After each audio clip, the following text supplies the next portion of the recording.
এটা তো চমক।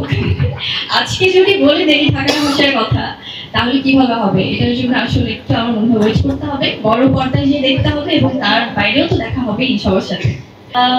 তো আশা করছি ইনশাল্লাহ সবাই দর্শকরা যখন দেখবে, যখন আমার সাংবাদিক ভাই বোনেরা দেখবেন, তাদের যখন ফিডব্যাক পাবো তখন মনে হবে যে আসলে কেমন করতে পেরেছি। তবে ডেফিনেটলি খুব চ্যালেঞ্জিং ক্যারেক্টার।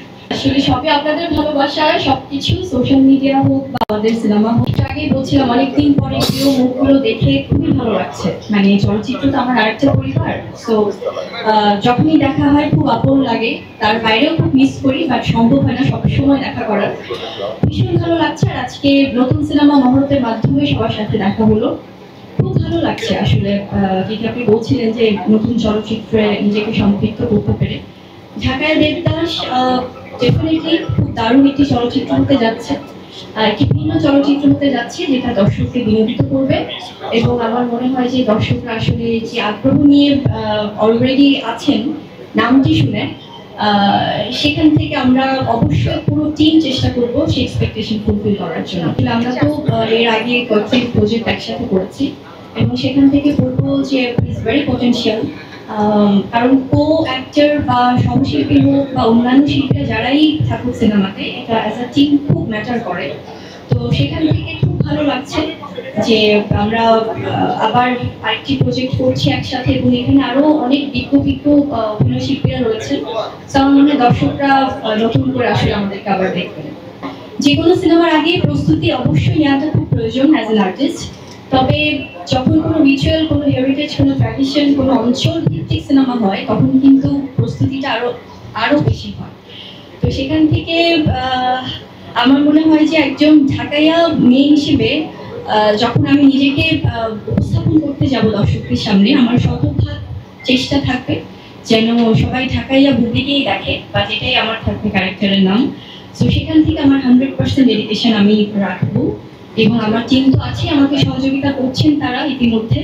এবং আমি চাইবো যে সুন্দরভাবে প্রস্তুতি নিয়ে যেন আমরা শুটিং আসলে স্টার্ট করতে পারি। এটা তো চমক।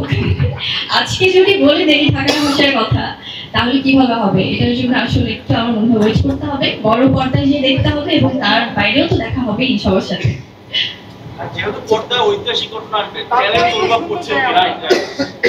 অবশ্যই আসলে এটা অনেক বড় একটা চ্যালেঞ্জিং ক্যারেক্টার আমার জন্য হতে যাচ্ছে।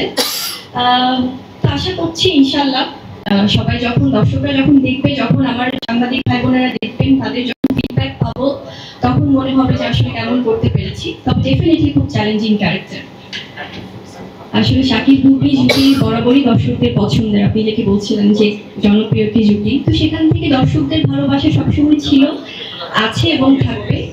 আর আমরা অ্যাজ এন আর্টিস্ট যখন কাজ করি সবাই ইন্ডিভিজুয়ালি কিন্তু নিজস্ব সত্তা নিয়ে কাজ করি। সেখান থেকে আমার মনে হয় যে যখন অন্যদের সাথে বা অন্য শিল্পীদের সাথে কাজ করি সেটাও দর্শকরা তাদের মতো করে আসলে গ্রহণ করে।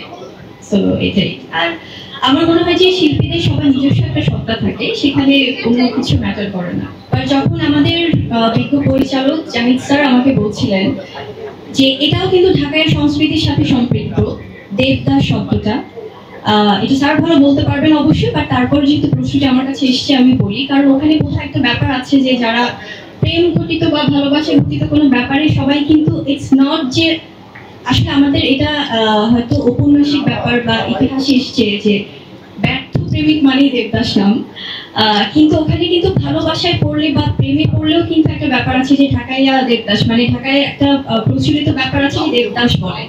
তো সেখান থেকে ব্যাপারগুলো আছে এবং বাকিটা তো সিনেমায় দেখা যাবে এবং আমাদের সম্মানিত পরিচালক বলতে পারবেন।